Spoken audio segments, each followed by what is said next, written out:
1. So now we have to perform a proper way of troubleshooting a network and solving the issue. So the first step is go to settings,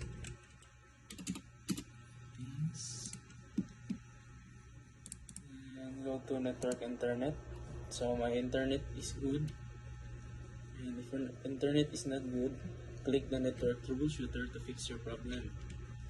And if you click the troubleshooter and doesn't fix your problem, go to CMD and run it as an administrator.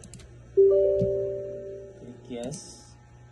So first step is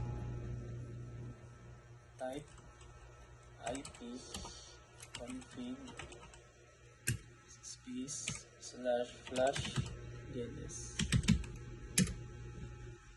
Flash DNS. So my internet is good, so I will flash in the screen the third step in this. So nethash winsack reset catalog, nethash int IP reset that lang. I will not perform this because my internet is good.